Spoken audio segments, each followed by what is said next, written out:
I think the most beautiful and powerful thing in the world is a repetitive thought, but sometimes the most dangerous thing in the world is a repetitive thought. Absolutely. And we think about the most beautiful things we create is because we're obsessed with this new idea and this new thought that we want to build something, but at the same time, we know countless people who they have a thought every day that says, I'm unlovable, I'm unworthy, I don't deserve love in my life. If someone's having a negative, repetitive thought, specifically around self-worth, what they believe they deserve in love, where do they start with that thought? Well, we think primarily 90% of the time we think the same thoughts as we thought the day before. The challenge with that is the thought that you keep thinking over and over again becomes a belief. And nerve cells that fire together wire together. So the more nerve cells fire, the more they develop long-term relationships and the more hardwired they become. The more hardwired they become, the more automatic they are. The more automatic they are, the more unconscious they become. So the process of change really requires becoming conscious of your unconscious thoughts, which means just because you have that thought doesn't necessarily mean it's the truth. If you have that thought and you accept it, you believe it, you surrender to it without analyzing it, that thought will lead to the same choice, which will lead to the same behavior, which will create the same experience, which then will produce the same emotion. The same emotions then drive our very same thoughts. In time, our biology, our neurocircuitry, our neurochemistry, our hormones, and even our gene expression stays the same because we're the same. So in the process of change, when you come up against that unconscious belief and you make it conscious, most people get uncomfortable when they confront that thought. And they're stopping an automatic process. And the body, which has been conditioned to be the mind because it's doing something over and over again, that's a habit, is craving the experience because it wants the emotion associated with it, right? So the thought of being unworthy produces the feeling of being unworthy. That feeling then, when the person feels unworthy, tends to cause the person to think more unworthy thoughts.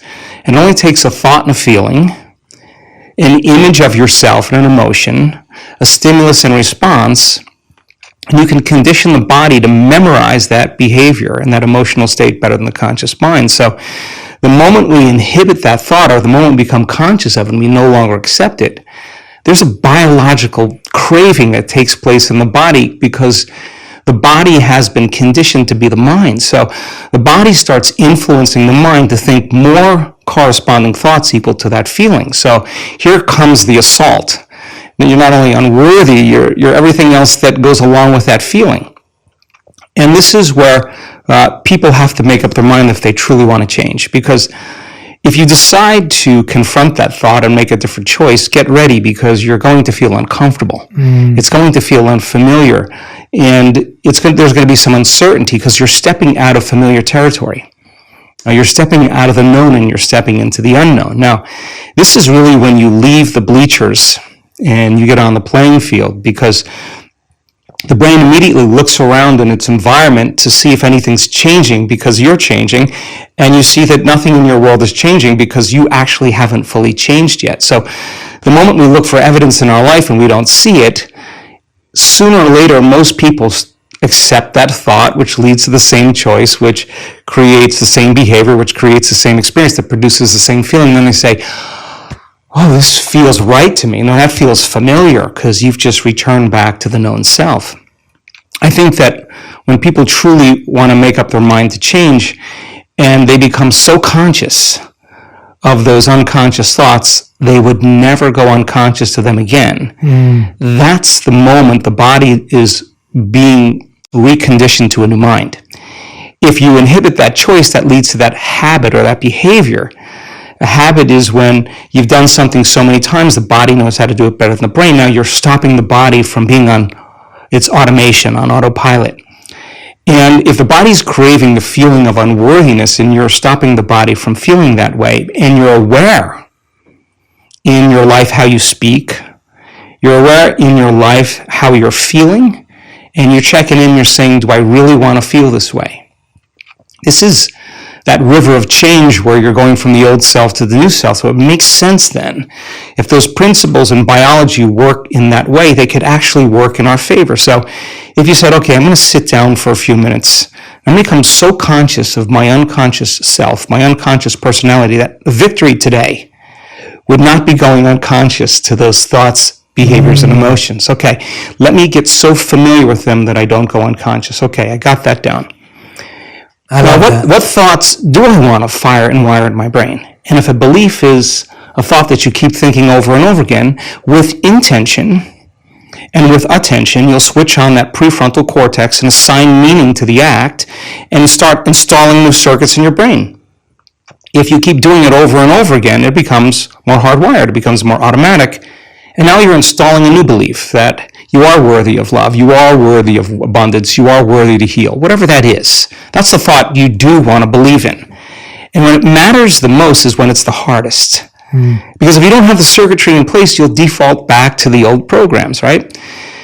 So then, if you said, how am I going to be in my Zoom calls today? How am I going to be in traffic today? How am I going to be with my ex, my coworkers? And you started thinking about and rehearsing how you were going to act in certain situations.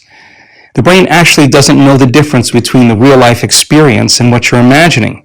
The research on mental rehearsal shows that the brain will look like in time that it's already had the experience and it's vacant of the experience. Now, keep firing and wiring those circuits and you're going to begin to behave that way. So now you're installing circuitry now to use in your life to get your behaviors to match your intentions. If you said, how would it feel to feel worthy of love? How would it feel to be grateful for life? How would it feel to be worthy of abundance?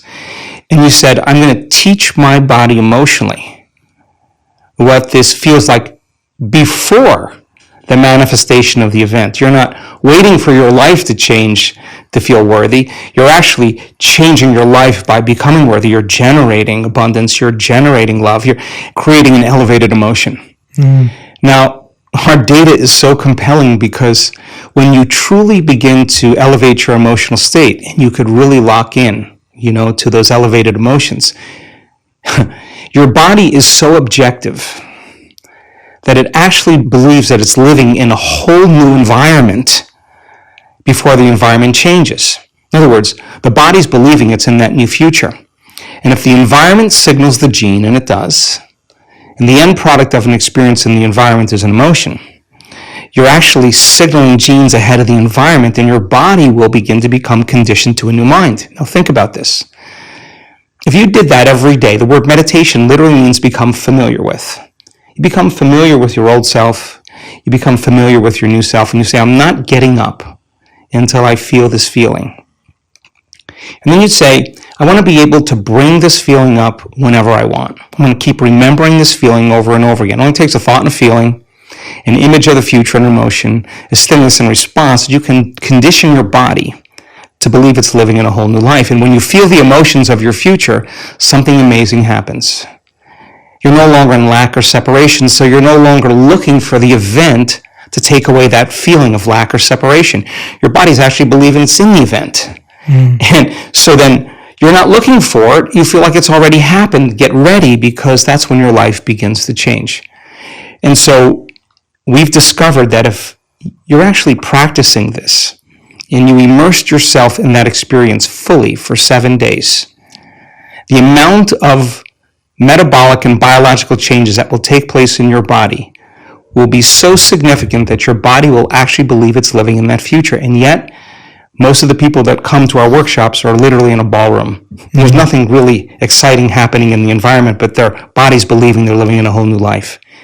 And so one thought leads to a choice, which leads to behavior, which creates an experience that produces an emotion. So then new information, new knowledge begins to cause you to think differently.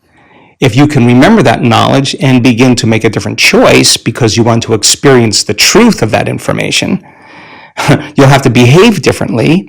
And when the experience occurs and you feel the feeling of your abundance or wealth, I guarantee you, you're going to continue wanting to make the process of change something consistent in your life.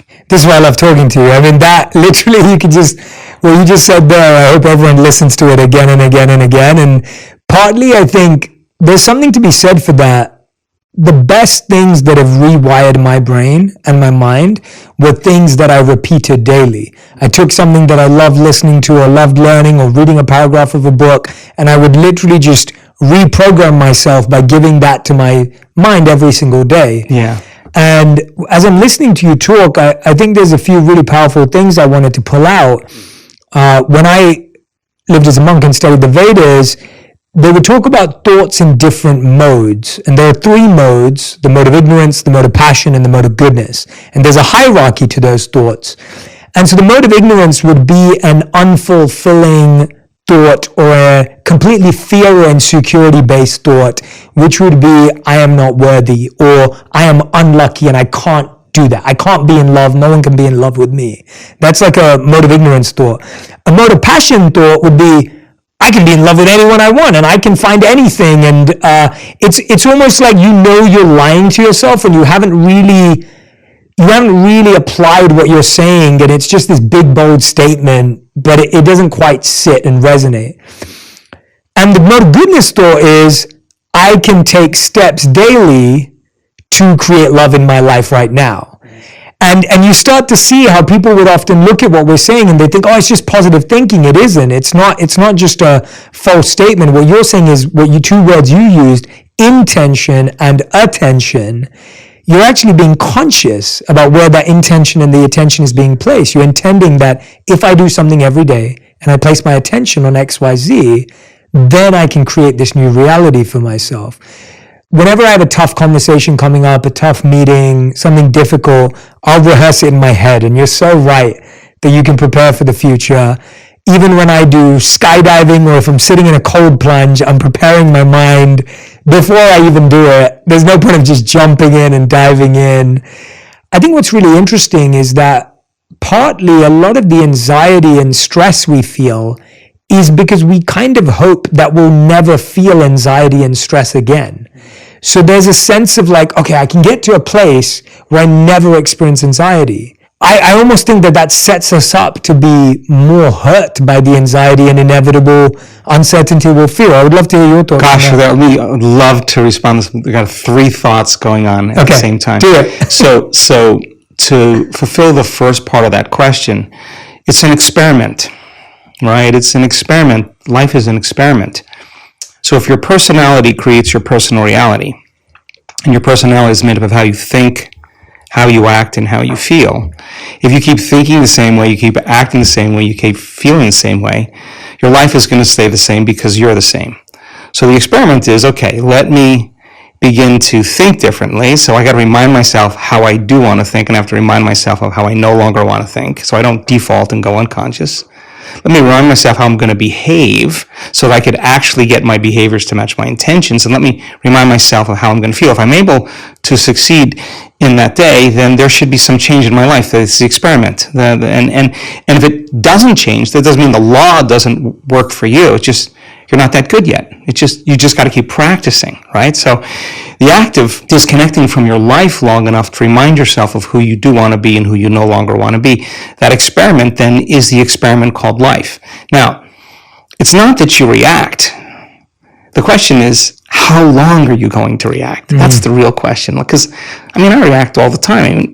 Everybody does. But if you're going to stay there, and you're going to live in that emotional state, you will see life through that lens of that emotion, right? So now, it gets complicated because the stronger the emotion you feel towards certain people or problems in your life, the more you pay attention to them. And where you place your attention is where you place your energy. So from a purely biological as well as quantum state, we could say then, you're using that person or that circumstance to reaffirm your dependence on feeling that emotion. So you have to hate your enemy. And if your enemy dies, you'll find another person to hate because that is the response, right? So the body is the animal. It's been conditioned a certain way, and if it's been doing something and feeling something for an extended period of time, there's a modification of its receptor sites. It's needing those emotional states. So in the process of change, just be ready because you're going to feel uncomfortable a lot of the time. Now, the question is, do you want to stay there? So then most people think they don't have any control over their emotional state. They think, I'm just this way and I feel this way. Well, we actually can show people that that's not the truth, that when it's the hardest, it matters the most. And if you're able to really work and train your body like you're training an animal to stop feeling one way and start feeling another way, if you believe that you're an eternal being, let's just say that, just most religions talk about we're eternal. Most sects of thought, there are only a few that don't. Whether you're going to heaven or hell or nirvana or on the wheel, you're pretty much going to be around for a long time. That moment matters so much in the light of eternity, because that's the moment you make up your mind to no longer be defined by your past. Why are you being defined by your past? Because emotions are a record of the past. And so then if you're feeling that emotion, your body is believing it's back in that same experience of the past. So the more knowledge that we have and understanding that justified, valid or not, those emotions are hurting no other person but you, because the long-term effects of living by those emotional states, those survival states, are actually down-regulating genes and creating diseases. Sooner or later, you're going to have to ask yourself, is this loving to myself? And forgiveness is just when you overcome the emotion, you take your attention off that person or that problem, and you're freeing yourself and you're freeing them. So people do the best with what they think is available. That's my belief. And if you're unaware that you can control your emotional states, you'll rely on something outside of you to do that, whether it's a computer game, whether it's a Netflix show, and whether it's a drug, whatever it is that you need to make that feeling go away. You're dependent on your outer world. And I think that's a hypnosis. That's a conditioning. You teach people that you can actually regulate and change your emotional states. You give them the tools to literally step into a new future. So that process, of course, is extremely uncomfortable. And the question is, how long are you going to stay in that emotional state? And 50% of the story that most people tell about that past experience isn't even the truth. Because they're making things up, and they're doing that so that they can justify why they haven't changed since some past event. Most people reach a point in their life where they reach crisis or disease or diagnosis or loss or betrayal, where they finally go, gosh, it's time to change. I think change is an ongoing process, and the more we change, the more we should see evidence in our life. That makes it exciting. Yeah, and I think you're right that I've thought about this for a while, that I feel most people know that they want to change, and most people know what they want to change, but they still struggle to make a change. And so I found that we don't often have a values crisis, we have a habits crisis, because people don't know how to reprogram their habits, and they've started to assume that the way they feel is who they are. And I wonder how you think about this, because I think we're living at a time where what you just said is like, you either kind of find a way to numb your feelings, so you're turning towards something external to numb how you feel, or today we're being told, well, feel every feeling and emotion completely. And then often we don't kind of get to the reprogramming phase. So I guess, how do you know how long to take a feeling seriously, effectively, and assessing it before you kind of take action on it? Feelings and emotions are the end product of past experiences, and we can remember experiences better because we can remember how they feel. The stronger the emotion we have to some experience in our life, the more altered we are inside of us. The more the brain freezes a frame and takes a snapshot, and that's called a long-term memory. That image is being bossed neurologically in the brain. So then, what most people don't know is that every time they remember that event, that trauma, that betrayal, that loss, whatever it is, they're producing the same chemistry in their brain and body as if the event is occurring. So what happens over time is that conditioning process conditions the body to literally live in the past. So if a person is living by the same familiar feeling every single day, whether it's guilt or unworthiness or pain or suffering or victimization or depression or whatever it is, it's so important for them to come right up against that emotional state, because they're coming up against the known. The question fundamentally becomes, for that person, is it possible then to feel a different feeling? Now, if you cannot feel a different feeling other than the feeling that you're used to feeling, it should tell you volumes about that feeling because it's going to influence your very same thoughts.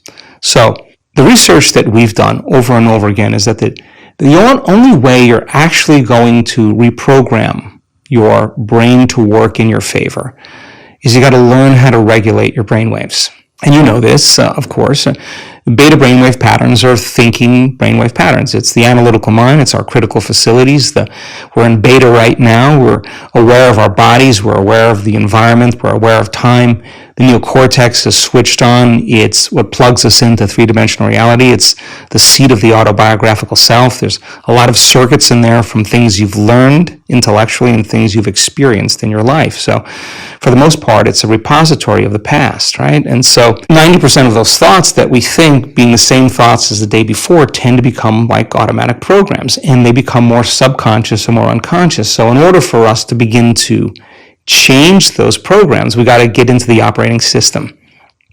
And the only way we do that is we got to slow our brainwaves down in that thinking neocortex. The challenge for most people is they have so many demands in their life.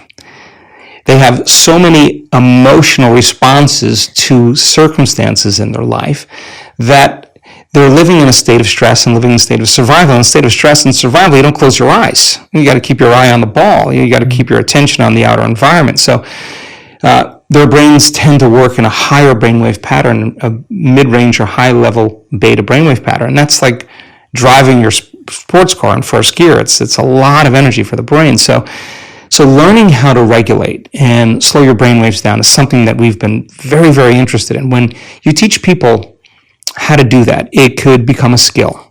Mm-hmm. And when the brain starts to relax and it moves into less of that chatter that takes place in your brain and more of kind of an imaginary state, the brain sees in pictures and images, it's more creative, we're moving into that alpha state. So now the door between the conscious mind and the subconscious mind opens up as we get beyond our analytical mind. And our analytical mind is actually what separates the conscious mind from the subconscious mind. So as you slow your brainwaves down, you get into alpha, you're entering the operating system. And that's where you can rewrite a new program. That's where you can rehearse a new script. That's where you can begin to plan your behaviors in an intentional way.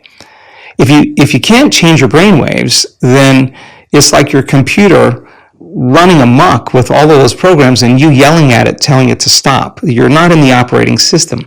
Some people can get to the point where they're so relaxed that the body's in a light sleep, and yet they're conscious and awake, and now they're in this theta brainwave pattern. And in theta, that's a hypnotic state. We're very suggestible to our thoughts. We're very suggestible to information in that state.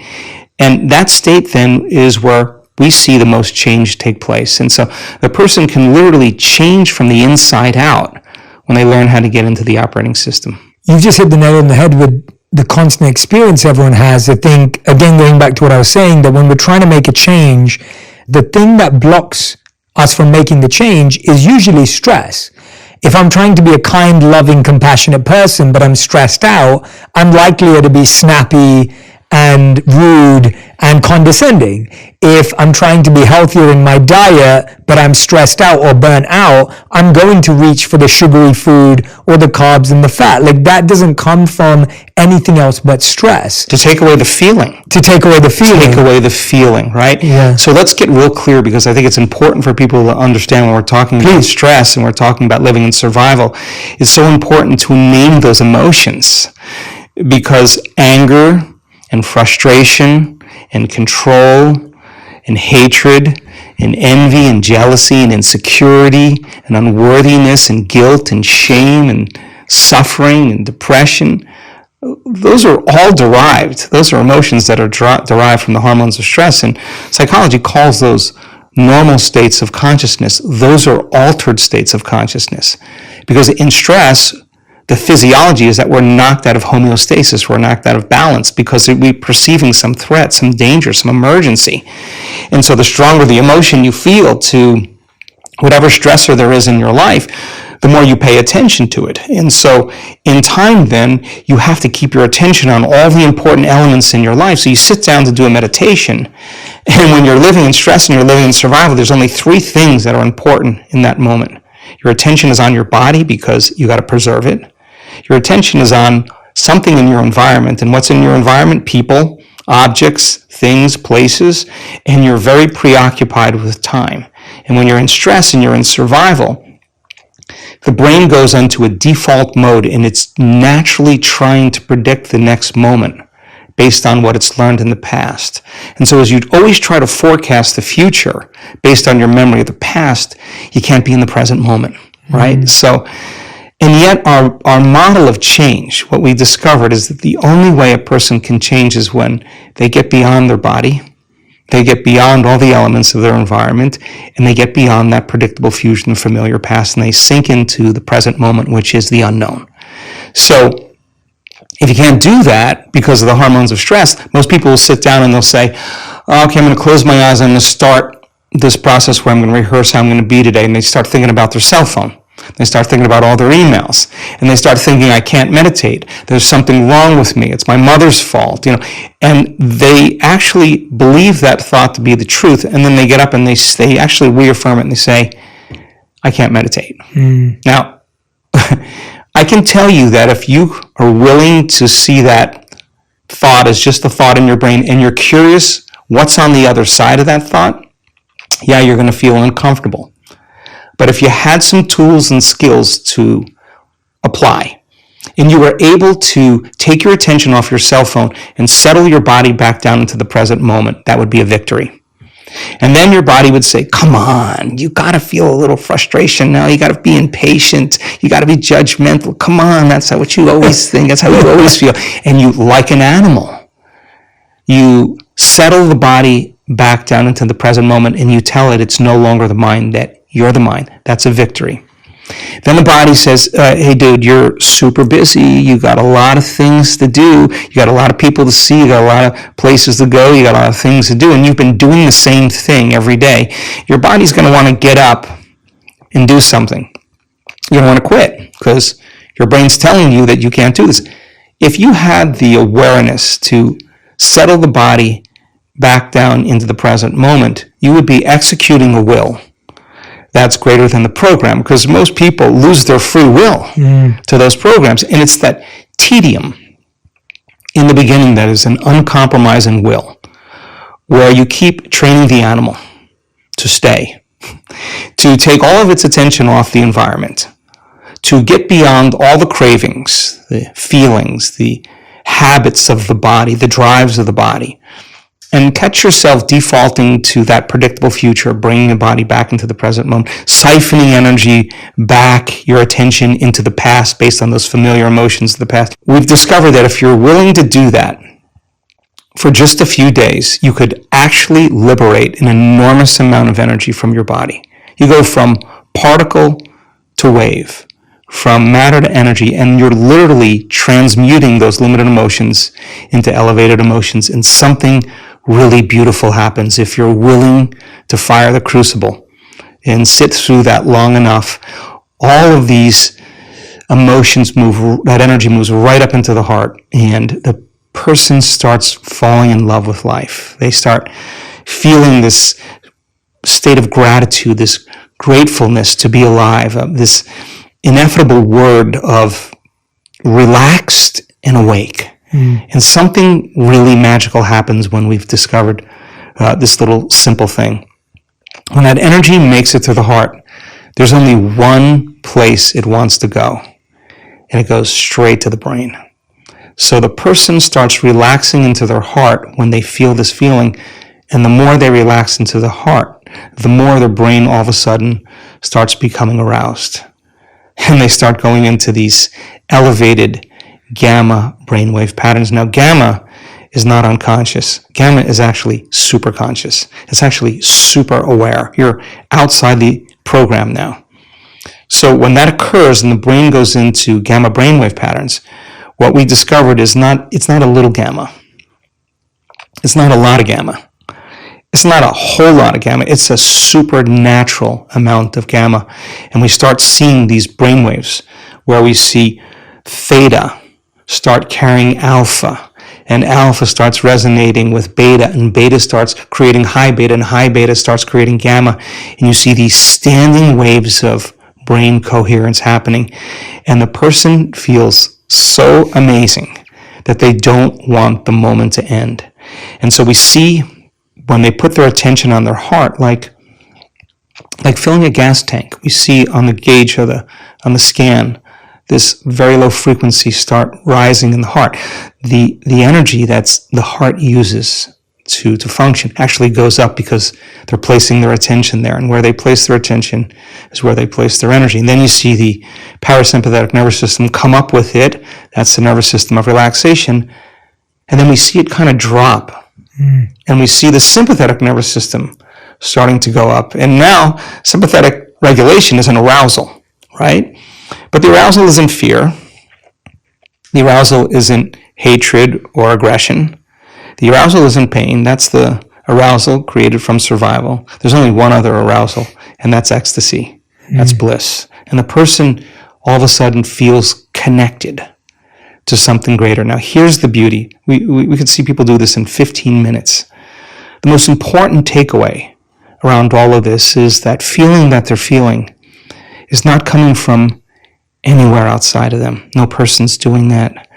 No wardrobe change is doing that. No sports car, no football game. Nothing is doing it to them. It's actually coming from within. That is the moment they stop looking for it outside of them, and the love affair begins. And so when we start feeling these elevated emotions, these more selfless emotions, it's not like you have to try to forgive.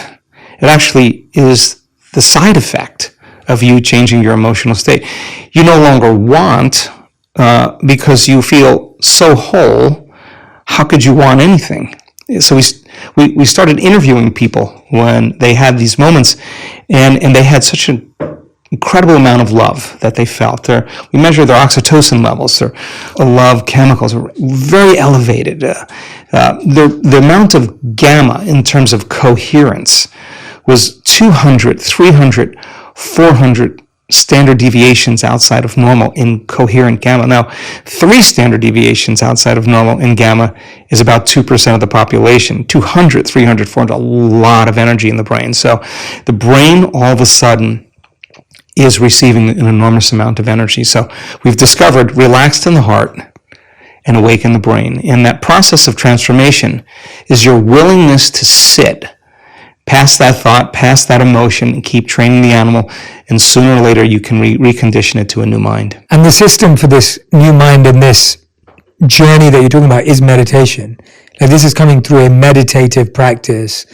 Is that similar to the breathwork meditation practice that you just did research on, or is that totally separate? These Wow. Okay. Yeah. Yes. So our week-long events are a full immersion experience. We've done the largest studies on meditation that have ever been done, just because we have a community of 1,800 people that come to an event that are going to be getting up at the same time, doing the same thing, pretty much making the same food choices in pretty much a big laboratory, right?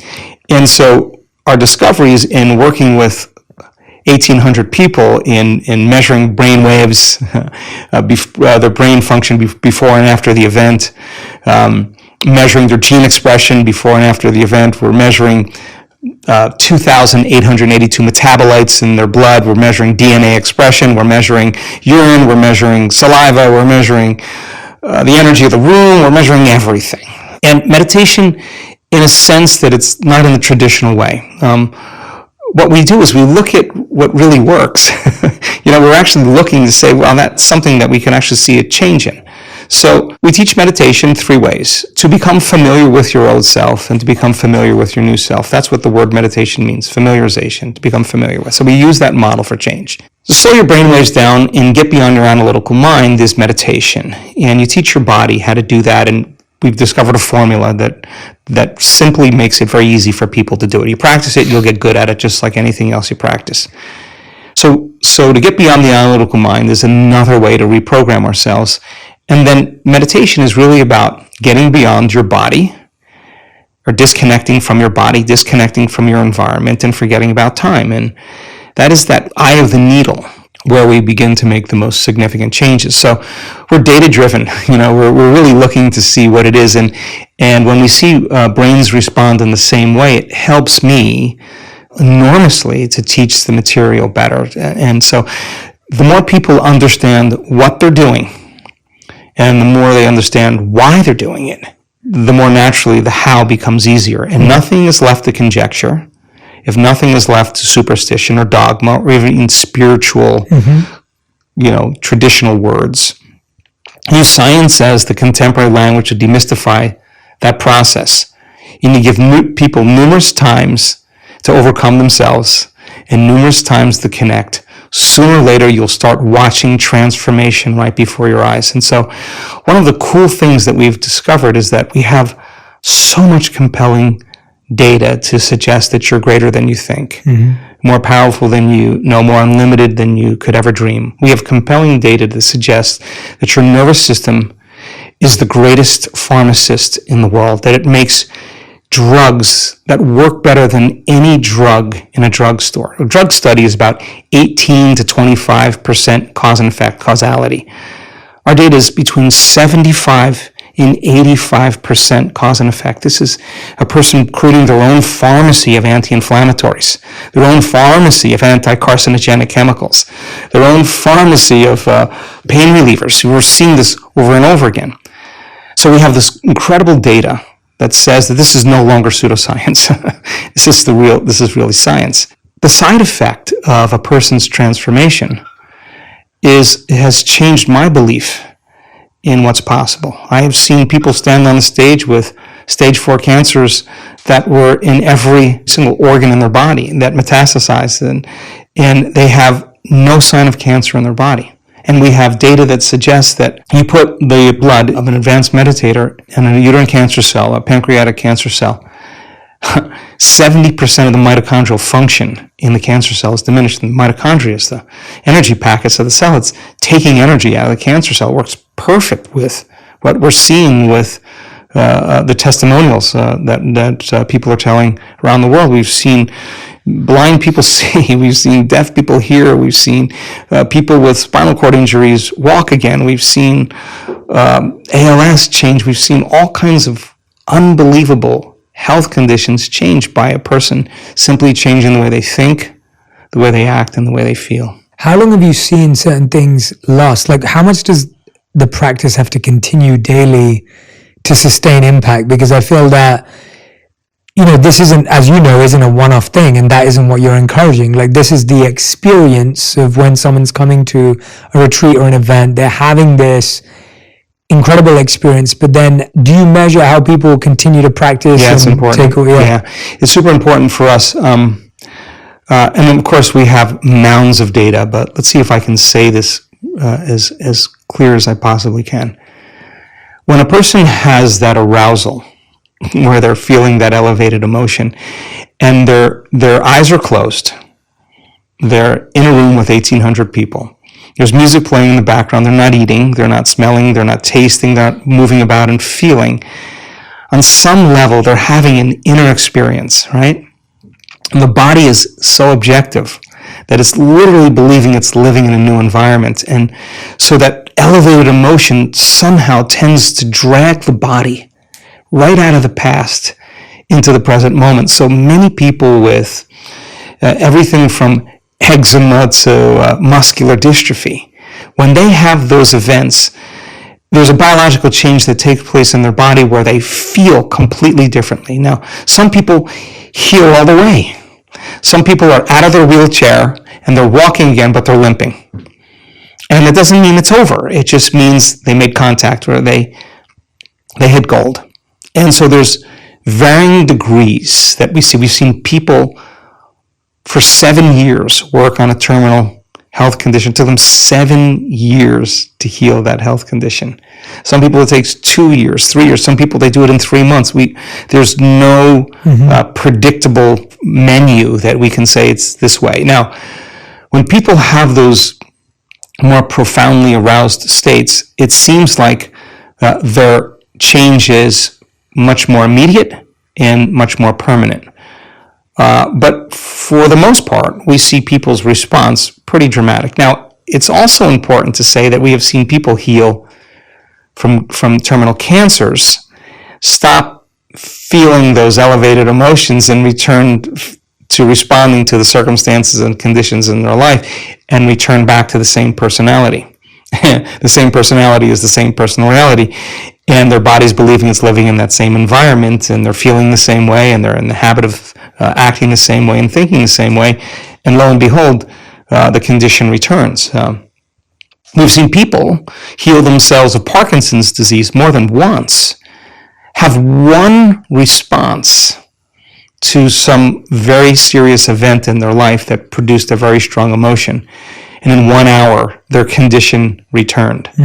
Because they literally went back to their old self, and we've seen that person turn around and reverse the condition again. Again, people do the best with what they think is available. The person standing on the stage, we've had numerous physicians and researchers stand on the stage, they're the 4-minute mile. They're telling the community, I'm the example of truth. This is no longer philosophy. This is no longer theory. Here's my scans. We had someone with bilateral breast cancer just recently. No evidence of cancer in her breasts or any lymph nodes no longer in her liver. I'm looking out at the audience, and everybody's leaning in. There's the 4-minute mile, and that person's telling the truth, and they're telling a story, and it's not pretty. It's not always rosy. They went through a lot of dark nights. They went through a lot of their condition getting worse. But every day they had to show up for themselves. If they stopped showing up and doing the work, they would really not believe it was possible. But if they showed up and did the work, it means that they believe it's possible. And I think when you believe in possibility, you got to believe in yourself. When you believe in yourself, you got to believe in possibility. So it used to be a few examples of that. Now we have so many great testimonials, so many great stories, that now it's becoming infectious, just like a virus or any bacteria becomes infectious. Now health and wellness becomes as infectious as disease, and you get a community of people starting to break through, and you start seeing these changes where people stand on the stage. Invariably, you're going to see a very strong shift in consciousness, and consciousness is awareness. And if you're unaware that you could actually heal yourself, you'll make the same choice. Once you see it, I think it starts creating a brush fire, and that's really the exciting part. So we're seeing so many great testimonials that are undeniably great stories of transformation. Many of those people still no longer have their eczema, still no longer have their Parkinson's, still no longer have their cancer. Yeah, since the last time we spoke, I know your team of researchers went and did some work. I wanted to ask you some questions about this. You did some research on the impact of 1-minute breath work. How does this impact our heart rate variability, and how does HRV impact our anxiety? Let's talk about heart rate variability, because it's an important thing. So your brain is trying to control and predict everything that's taking place in your life, because stress is actually created when you can't predict something, you can't control something, or you have the perception that something's going to get worse, okay? So you switch on that primitive nervous system, the fight or flight nervous system, and as you shift your attention from one person to another thing, to another place, to another problem, every one of those different elements has a neurological network in your brain. So the arousal of the hormones to say, pay attention, there's danger. As you start shifting your attention to each one of these elements that have neurological networks in your brain starts firing very incoherently. And in fact, you could actually, by thinking about your problems, turn on the stress response just by thought alone, and that's what most people do. So now, there you are, you're sitting in traffic. The heart is pumping because it's trying to get blood to the extremities, because a primitive system is switching on, saying that there's a predator, there's danger. And the heart is beating against closed arteries. And the heart starts beating out of rhythm, it starts beating out of order, and it starts beating very incoherently. So when you have incoherence in the brain, and you have incoherence in the heart, when waves are incoherent, when they intersect with each other, they cancel each other out. And when they cancel each other out, that's less energy in the brain. If there's less energy in the brain, you're going to default to some of those reflexive systems. If energy is diminished in the heart, you're not going to trust. You're not going to be vulnerable. You're not going to want to commune. You're not going to want to connect. You're not going to want to feel grateful. It's not a time to feel any of those things. It's time to run, fight, and hide. Okay, so most people say, okay, well, I had a stressful day. I was stressed out the entire day. And at the end of the day, they turn on the TV and they relax. The important thing to realize is that if you're relying on something outside of you to change that emotional state, you'll become dependent on it. So is it possible then to begin to create more coherence in the brain? And the answer is yes, because when you're under the gun of those chemicals of survival, you're narrowing your focus on the cause. You hear something moving in the bushes, you freeze, and you narrow your focus. And it's that narrowing of focus that tends to be obsessive. When we're in stress, we overthink things, we overanalyze. That actually, we've discovered, makes the brain worse. And it actually makes the heart regulate more out of order. So we said, okay, if the brain is narrowing its focus and it's becoming over-attentive, what if we teach it how to do something else? What if we teach it how to broaden its focus? And instead of focusing on something material or something known, just open up and focus on nothing. And the act of broadening the focus actually causes a person to stop thinking and doing and start sensing and feeling is actually what starts to slow their brain waves down. The redundancy of shifting your attention from one person to another problem to another thing causes the brain to fire like a lightning storm in the clouds very incoherently. So as you start to open your awareness and sense nothing, we've seen this thousands of times, those different networks that are firing out of order start to synchronize. And what syncs in the brain links in the brain, and the brain becomes more orderly. It starts to become more coherent.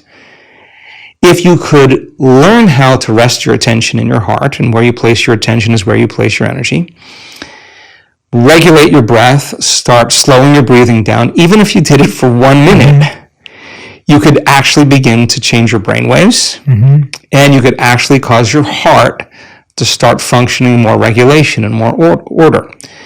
If you said, okay, I'm going to work with my body, and I'm going to start breathing, and I'm going to start feeling emotions that I do want to feel.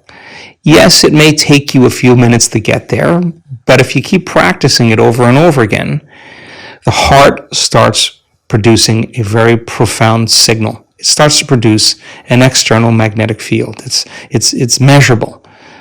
So now you have a coherent brain, which means you can get very intentional. And you have a coherent heart, which means you can feel the emotions of your future before it happens. Somehow you have this broadcasting of this Wi-Fi signal.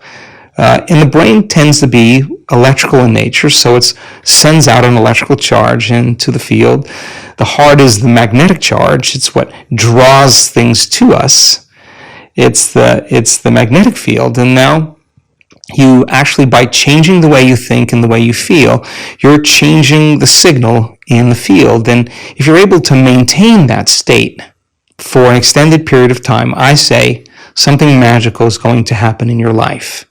Something unusual, some unknown experience is going to occur.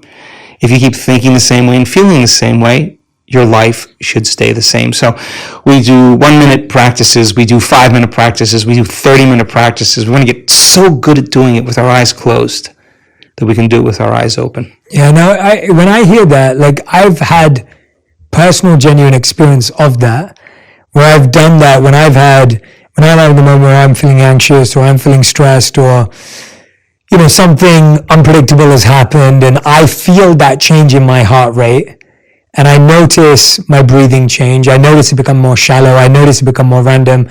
I know that when I'm practicing breath work, I'm able to come back to stillness. I'm able to come back to that sense of balance, and then I'm able to actually approach the issue at hand with more clarity, with more connectedness and a feeling of confidence.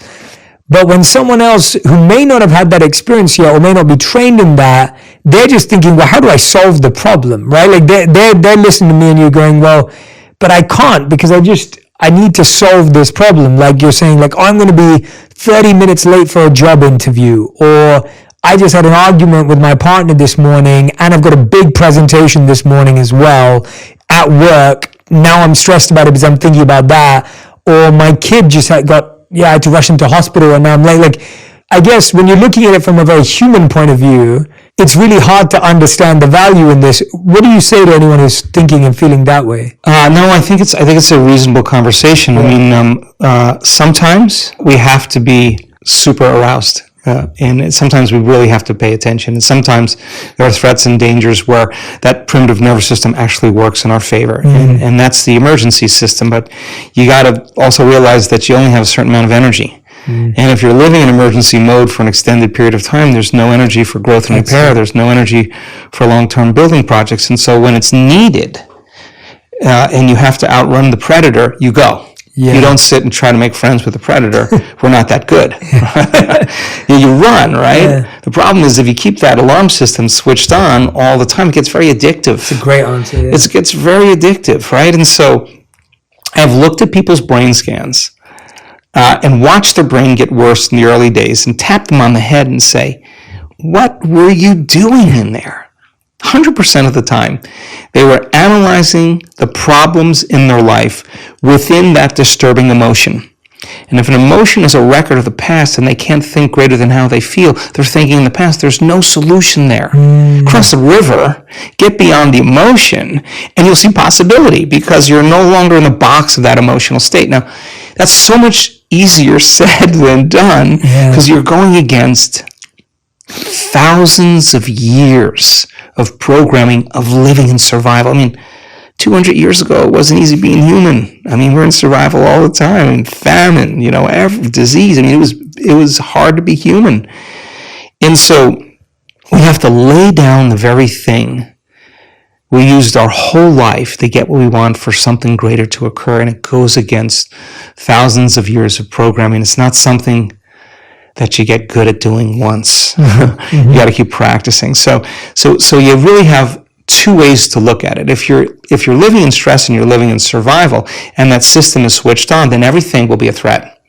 Everything will be a danger. Everything will be a reason to rush, to be impatient, to be frustrated, to be judgmental, because that's the consciousness, that's the emotion we're living by. So now you have a problem with a coworker, you have a problem with your partner, whatever it is that you use as an example, and you have to give a presentation. Now you really have one of two choices. Either be victimized by those conditions in your life and you stay in that emotional state, and I'll say to you, Jay, why are you that way? Well, I'm this way because of this person, this circumstance. That person or circumstance is controlling the way I feel and the way I think.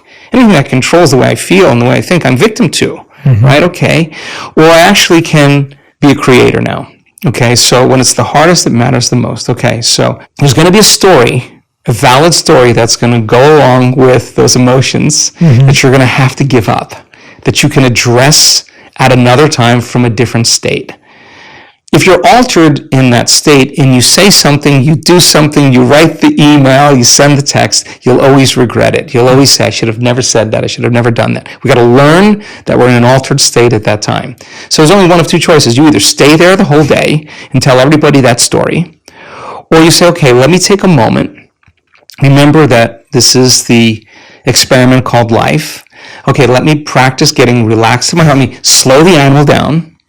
Let me practice that. It take a few minutes. Now, let me breathe. Let me get my state back. Let me change everything. Okay, let me remember who I am, who I want to be when I open my eyes, and let me practice that again. Now, even if you had to do that 10 times in one day, I would say it was a day worth living. I would say it was a day worth living. And when we do walking meditations, in our retreats, we're doing walking meditations so you can practice doing it with your eyes open. Like really relaxed in your heart and awake in your brain, and you can do it with your eyes closed. Okay, let's take it out for a test drive. Let me open my eyes.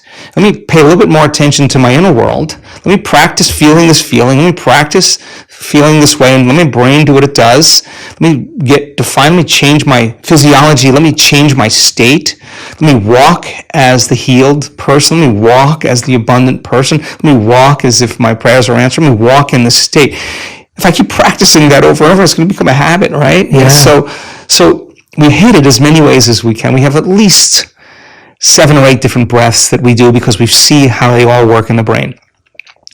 We have all kinds of meditations. We have sitting meditations. We have standing and walking meditations. We have laying down meditations because we want you to be able to do it with your eyes open, with your eyes closed, standing, walking any way you can so that you don't default and return back to that person. Now, if you do default, you didn't fail. That's a program. You just went unconscious. And how many times do we have to forget until we stop forgetting and start remembering. That's the moment of change. No one cares how many times you fell off the bicycle. If you ride the bicycle now, you ride the bike.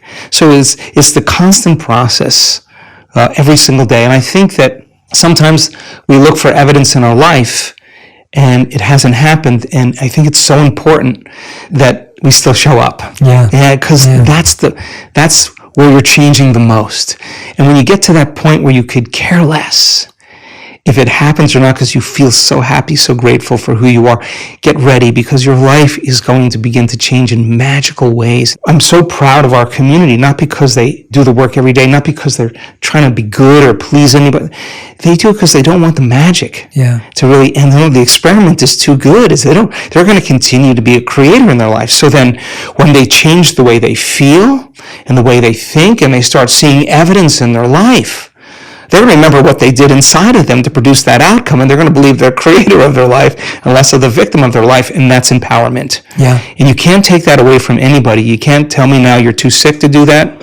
You can't tell me you're too old to do that. You can't tell me you had a horrible past, you're too out of shape.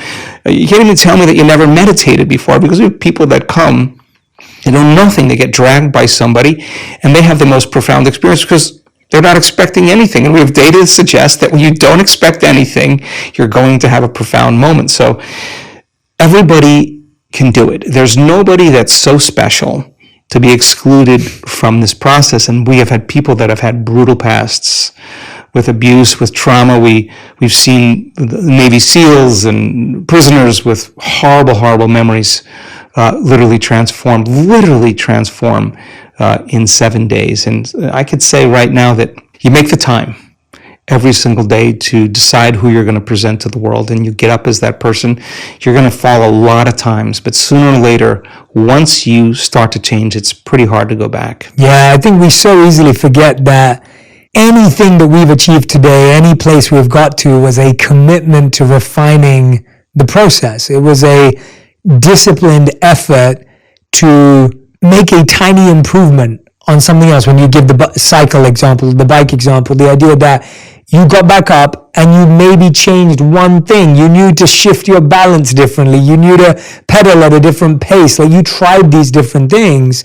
And it's what you're saying, that it's an experiment. If we keep trying the same thing, we get the same result. But the point that I love that you brought up to that answer was the idea that sometimes you do need to be an emergency, but don't make emergency a habit. Exactly. And I think that's where most of us veer off on the wrong path. I was asked recently, anyone who knows me today knows that I'm a hardworking, productive, high-performance type of individual. I live a very scheduled life and a disciplined life. And the biggest question I get around the holidays is, Jay, are you able to switch off?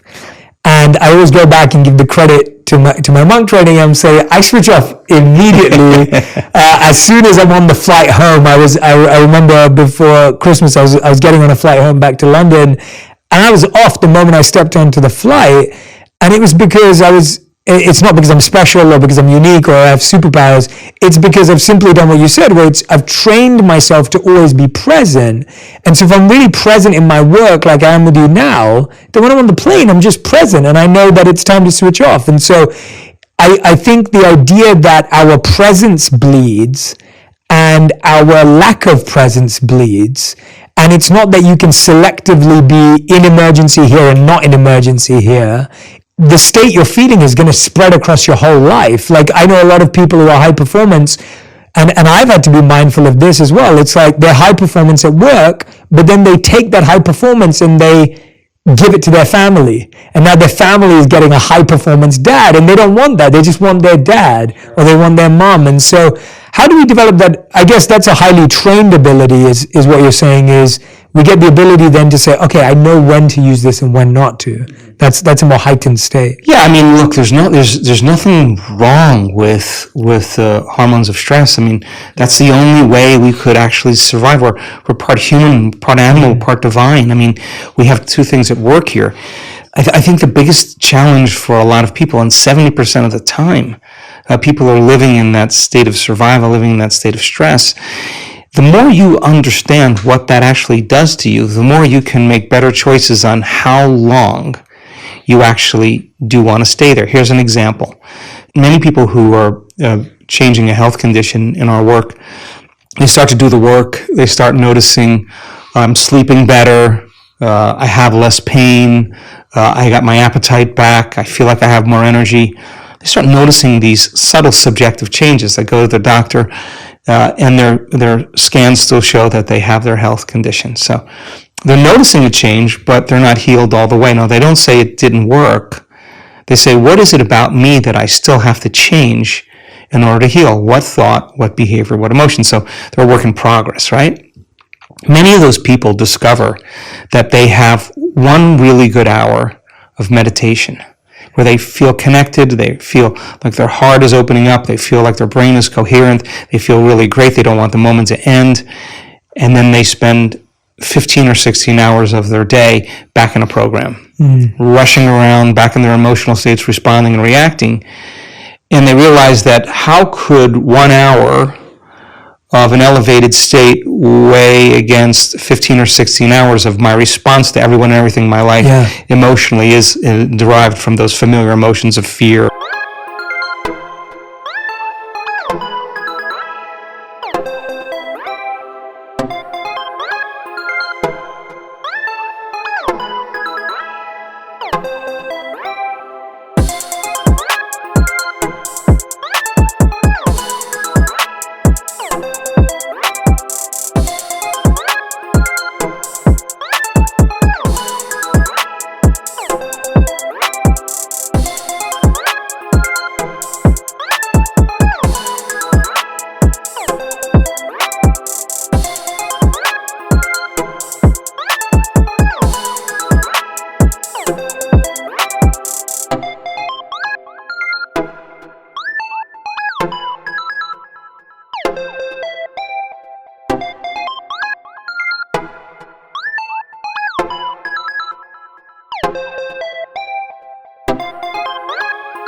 Or anger or hatred or pain or suffering, whatever.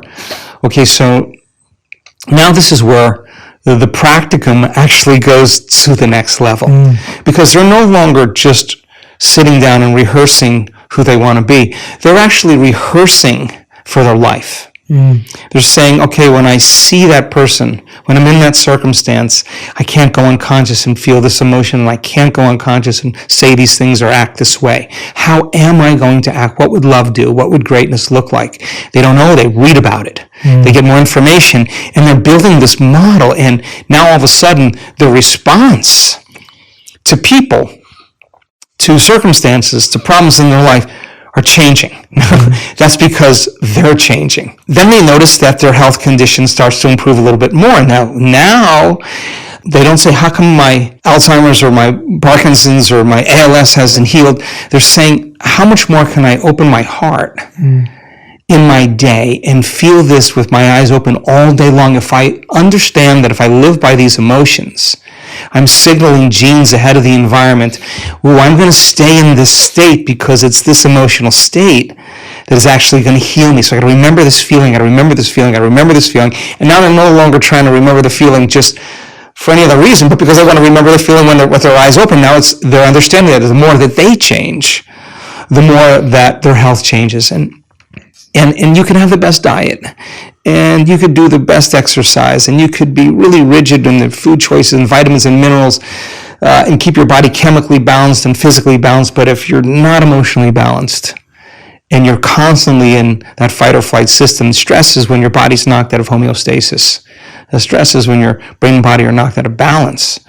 So you could have all those things working for you, but if you are living in fear, or you're controlling and you're rigid and you're perfectionist and you're hard on yourself, it's going to make sense that is going to have to change in order for you to change, right? And so people start getting it. That's the only way I'm going to change. If I don't change, it's not going to change. Yeah, one of my favorite things as a practical exercise I ever did was I literally had scripts, and I mean handwritten, like I wrote scripts for how I wanted to feel when I experienced ego or envy. And so for every emotional challenge I had, something that I thought was an unhealthy thought, I literally had like pages and pages and pages of scripts that were built up from research, that were built up from spiritual literature, that were built up from science, whatever it may be, of what did I want to be able to say to myself when this thought or that thought came up. And it sounds so basic, but it really does rewire your thoughts when now all I can think of is that script. Sure. And I need to update that script regularly. Sure. That's a good point. Yeah. I mean, I'm constantly. Yeah, it's constantly. Yeah, it's not once.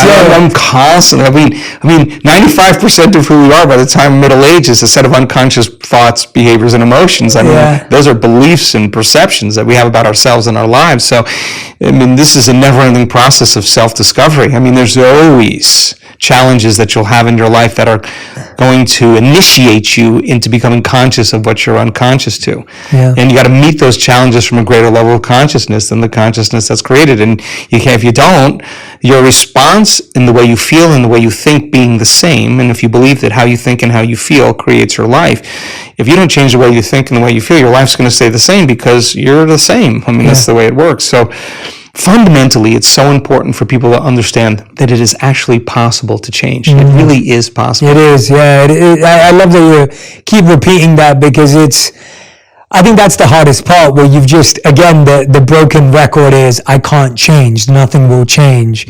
And not realizing that it's just a set of habits, it's just a set of routines that you've adopted as your reality. And you're going to be uncomfortable, so get used to it. Yeah. So you could either stay uncomfortable, or you could actually say, how do I want to feel? Instead of memorizing this emotion, let me memorize this emotion. Let me open my heart when it goes against everything that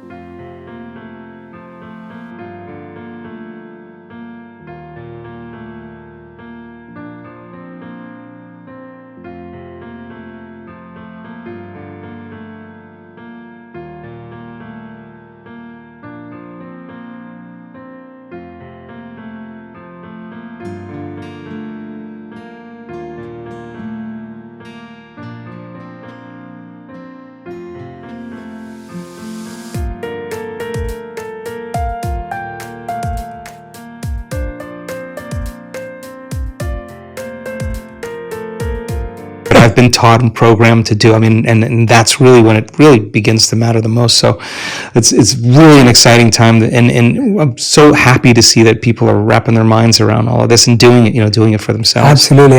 Have you found a difference, and I want to get a bit more technical here, have you found a difference between meditation with breath work and without breath work? Because I know you do both.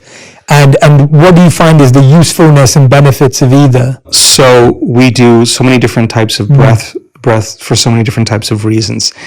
The breath that we were talking about with Inspire, pulling the mind out of the body, we do that breath to take that creative life force that sits at the base of the spine, that energy that can create another life form. The energy we use to digest a meal, the energy that we use to run from a predator. We're taking all that energy that's stored in the body emotionally, and we're pulling that energy back up into the brain. If you practice this breath repeatedly, there will be a release of energy into the brain. We have the data to show that you're going to have a lot more energy in your brain. You're going to be way more coherent in your brain, and you're going to be more conscious, right? And so why is that important? Why? Because when you regulate your brain waves, we don't want you to fall asleep. We want you to actually be really relaxed and awake at the same time. So we do this one breath called pulling the mind out of the body. That's the Inspire series, where we're taking all that creative energy and we're with the breath, pulling that energy right up to a specific area of the brain.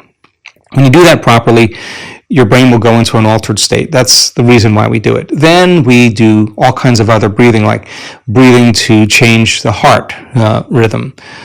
Sometimes when we're doing a laying down breath, when we're practicing getting into that mystical state, just when the audience is just starting to move into a slower brainwave state, we'll do a very forced inhalation, exhalation, over and over again, like a hiker's breath, only so that the person feels euphoric and so euphoric that they don't want to fall asleep, and they'll move into a slower brainwave pattern, and the door between the conscious mind and the subconscious mind opens, and many times there's a mystical experience waiting for that person that's transcendental. So we do all kinds of different breathing techniques because we have different intentions behind each one of them. If people want to dive into those, where should they go if they want to kind of grab some of those techniques or get access? Are they only at the events? There's an online course that we offer called the Progressive Workshop. Great. In the Progressive Workshop, we teach a few of those breaths.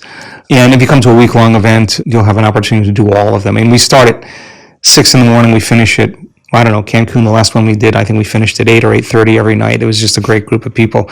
And we go 7 days, and some mornings a little earlier, but you got a lot of practice. You got a lot of tools. So by the time you leave, you can use them in your life. Yeah, that's amazing. Yeah, for anyone who can't obviously get to the live events, then the online course will be helpful. But if you can, go all the way to one of them. And I think there's some good descriptions also in Becoming Supernatural, my last book, where we break it all down. And then there's some tutorials that we have on our website to help you with some of the breathing. Yeah. I love that. Joe, is there anything I haven't asked you about today, or anything that's on your mind and heart that you really want to share with everyone, or something you've been working on, or anything you feel compelled to share? Gosh, we covered a lot. We've covered a lot. We're doing some really cool research with random event generators, and random event generators are sophisticated coin tosses. You know, the more you toss a coin, the more you're going to get 50-50 heads or tails, right? So this program machine generates about 1,000 tosses in a second. So you're looking at a very, very sophisticated machine. And if you run it for 30 minutes, you're going to see in time an equal number of ones or zeros or heads or tails, and you're going to see the straight line. When you get a group of people together with brain coherence and heart coherence, they're emitting a field. And when we do healings in our events, 100% of the time when we do those healings, those random event generators have dramatic skews to show that random events become less random and more intentional. And it's collective networks of observers that determine reality. And it's not the number of people, it's not the amount of energy, because it could be entropic. It's the most coherent energy. And we're causing a machine that's programmed to behave in a very, very different way. And I think that idea of community, of people coming together when everybody else is in fear, to show courage, when everybody else is in pain, to show compassion, when everybody else is in anger or hatred, to show love. I mean, I think by nature as human beings, I think we are wired to give, to connect, to commune, to take care of one another, to heal one another, to shine for one another. And our data is so exciting to actually support that theorem. Yeah, I love that you brought that up, and that's very macro and big as well, but also micro in that you're measuring people's daily experience. I think, when I think about families who live together, or couples or partners or whoever you may be, when you're sleeping together, when you're waking up together at the same time, when you're sitting for meals together, when, we've realized, and we know that the science shows that your heart rates sync up, like your heartbeats sync up when you're with someone. And I think it's really interesting because I think today in our individualistic world, there's a big desire to do things at our own time, when we want, how we want. But if you're truly trying to build a relationship with someone else or build community, there's so much to be said for doing these basic practices at the same time together, right? It's really hard to be in community when you're in survival, because survival makes us put our attention on ourselves, right?